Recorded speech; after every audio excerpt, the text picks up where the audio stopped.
देखिए, पहली बात तो राष्ट्रीय स्वयंसेवक सेना का गठन का उद्देश्य है जी। 60 से 70% अभी अभिभावक और बच्चे, उनको खुद नहीं पता है कि हमको सिपाही बनने के लिए हमको क्या करना चाहिए। अगर इंजीनियर बनना है तो हमको कौन सा विषय पढ़ना चाहिए। बच्चे इतिहास, भूगोल, संस्कृत पढ़ते पढ़ते इंटर कर लेते हैं, उसके बाद जब ज्ञान होता है तब फिर उनको वो फेल हो जाते हैं। तो फिर बाद में ये कहते हैं जब बीए करने के बाद तो फिर कहते हैं बेकार आदमी हो गया। बीए की परिभाषा बताते हैं।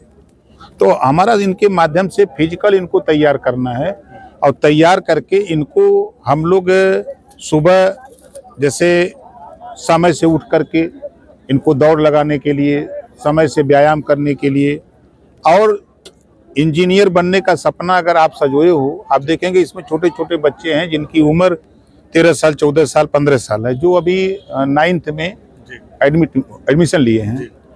तो इनको ये ट्रेनिंग दी जा रही है कि अगर आप जो बनना चाहते हो, डॉक्टर बनना चाहते हो, तो इतिहास, भूगोल, संस्कृत पढ़ के नहीं बन सकते।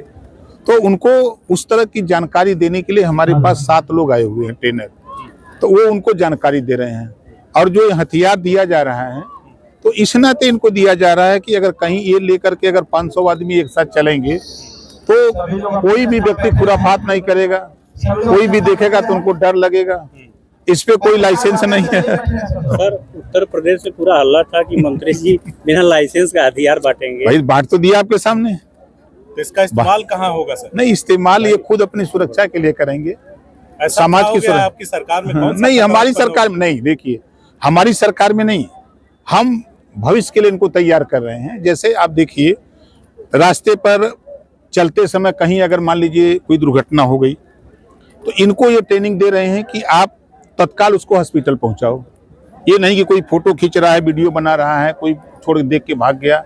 कहीं किसी महिला के साथ कहीं अगर कोई अभद्रता हो रही है तो वहां उसका डट करके नहीं कुछ कर सकते हो तो आप मोबाइल नंबर पर फोन करो, पुलिस को, पुलिस आ जाएगी। उनकी मदद करो, उनकी मदद करो।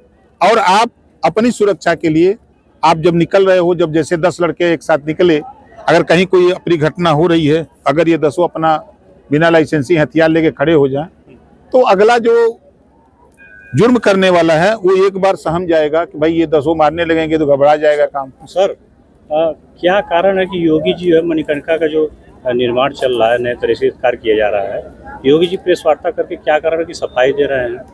नहीं, देखिए, जो विपक्ष बिना मतलब का बात कर रहा है, अब अगर सौंदर्यीकरण नहीं होगा तो जो आज के हम जब से पैदा हैं देख रहे हैं, जब से जा रहे हैं मणिकर्णिका पर, तब से हम देख रहे हैं कि वही पुरानी व्यवस्था है। तो उसकी व्यवस्था सुंदर बनाने के लिए तो तोड़फोड़ होगी ही। जैसे बनारस में जब तक मोदी जी नहीं थे, जब तक सांसद नहीं थे, प्रधानमंत्री नहीं थे, तो बनारस का दृश्य आज के 10 साल पहले का देख लीजिए। अब उसमें तोड़फोड़ हुआ, सड़कें बनी, मंदिर का जाकर के देखिए जीर्णोद्धार हुआ, भव्य रास्ते बन गए।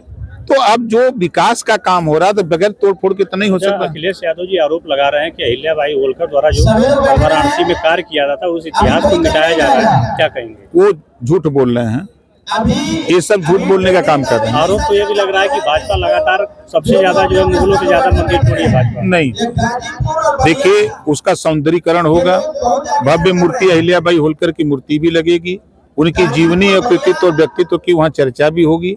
अभी तक तो 5 साल मुख्यमंत्री थे अखिलेश यादव जी, कभी ये नहीं जिक्र किया होगा आप लोगों के सामने कि मणिकर्णिका घाट अहिल्याबाई होलकर ने बनाया है, कभी जिक्र किया था?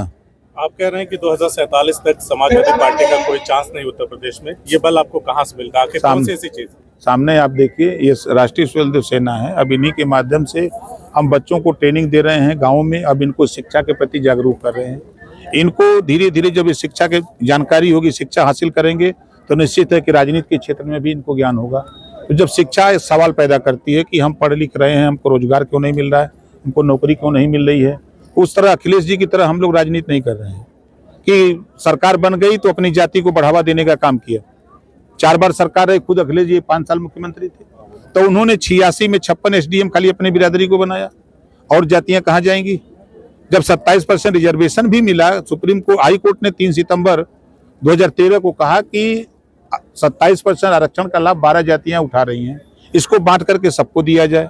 मुख्यमंत्री 2013 में कौन था? 86 में 56 वाला जो आपने बात कहा है, सपा विधायक संग्राम यादव कहते हैं कि मैंने सदन में इसका खंडन किया विद प्रूफ। झूठ बोलने का ठीका वो लिया। आप लोगों पे यही। अरे मैं तो सदन में रहता हूँ, कभी उन्होंने बोला ही नहीं है, झूठ बोल रहे हैं। उन्होंने पूरे मीडिया, अगर वो झूठ बोलते हैं तो उनका खंडन तो हम अकेले करते हैं। क्या कहेंगे अहिल्याबाई होलकर द्वारा जो निर्माण कराया गया था उसको तोड़ा जा रहा, तो क्या नहीं, भाजपा फिर तोड़ा नहीं जा रहा, और बढ़िया बनाने की व्यवस्था हो रही है, उसको सुंदर बनाने की तैयारी हो रही है। अतरौलिया को लेकर के क्या प्लानिंग चल रही है? अतरौलिया में आप लोग की जो सक्रियता है उसको लेकर के क्या?